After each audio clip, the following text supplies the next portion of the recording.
ఒక 10 మంది గ్రూప్ గా నేపాల్ యాత్ర చేయడానికి మేము బయలుదేరి వెళ్ళాము. వెళ్ళిన 2 రోజులు 3 రోజుల తర్వాత అక్కడ అల్లర్లు సృష్టించడంతో మేము మరో చోటికి వెళ్ళి వచ్చేటప్పటికి మేము ఎక్కడైతే బస్ చేసామో ఆ హోటల్ కాల్ చేశారు.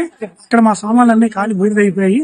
అలాంటి పరిస్థితుల్లో మనకి ఇక్కడ నేను ఏం చేయాలని ముందు కలెక్టర్ గారి ఆఫీస్కి మెసేజ్ పెట్టాను. ఆయన వెంటనే స్పందించి నంబర్లు ఇచ్చారు ఎవరితో సంప్రదించాలో. అలాగే ఏపీ భవన్ ఢిల్లీ నుండి, అలాగే నారా చంద్రబాబు గారు డైరెక్షన్ లో లోకేష్ గారు వీడియో కాల్ లో మాట్లాడిన తర్వాత మేము ఏం చేయాలో వాళ్ళు స్పష్టంగా మాకు డైరెక్షన్స్ ఇచ్చారు. అలాగే వాళ్ళు అన్ని ఏర్పాటు చేశారు. వారు ఏర్పాటు చేసిన ఇవి చాలా అద్భుతమైన ఏర్పాట్లు కాబట్టి మేము ఈ రోజు సేఫ్ గా వైజాగ్ లో ల్యాండ్ అవ్వాల్సాము. We indebted to AP government and administration, ముఖ్యంగా లోకేష్ గారు, అలాగే చంద్రబాబు నాయుడు గారు, అలాగే మన ఇక్కడ ఎంపీ గారు భరత్ గారు, అలాగే కలెక్టర్ గారు కూడా నాకు పర్సనల్ గా మెసేజ్ పెట్టారు. మేము సేఫ్ రిటర్న్ అవ్వడానికి వారు చేసిన కృషి చాలా ప్రశంసనీయము. వారిని ఎప్పుడు మేము గుర్తుపెట్టుకుంటాం. 10 మంది మేము నేపాల్ ట్రిప్ కి వెళ్ళడం జరిగింది.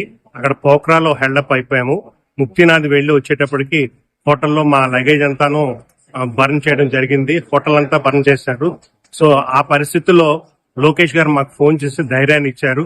అలాగే అనిత గారు కూడా ఫోన్ చేసి మాతో మాట్లాడారు. దుర్గేష్ గారు కూడా మాకు ధైర్యాన్ని ఇచ్చారు.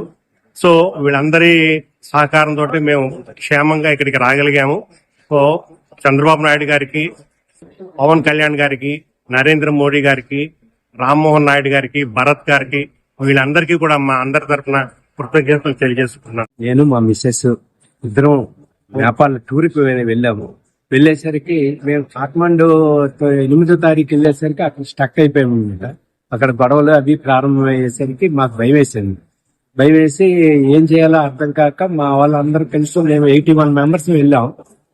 వాళ్ళేమో మా దగ్గర తెలిసిన వాళ్ళు అన్నారు. లోకేష్ గారికి ఫోన్ చేసేసరికి లోకేష్ గారు వెంటనే స్పందించి మాకు నిజంగా దేవుడిలాగా ఆదుకున్నారు. మీకేం ప్రాబ్లం లేదు, భయపడొద్దు, మీ అందరికీ మేము సేఫ్ గా మీ ఇంటికి చేరుస్తాము అని మాకు మా వాగ్దానం మాట ఇచ్చారు సార్. స్పందించి అధికారులతో ఫోన్ చేయించి రేపు మార్నింగ్ మీకు 11:20కి ఇండిగో ఫ్లైట్ వస్తుంది, మీరేం టెన్షన్ పడొద్దు, భయపడొద్దు, మీకు ఇంటికి తీసుకెళ్తాం అని నిజంగా చెప్పాలంటే లోకేష్ గారికి మాకు ఎన్ని ఇచ్చేసినా మేము ఆ రుణం తీర్చుకోలేమండి.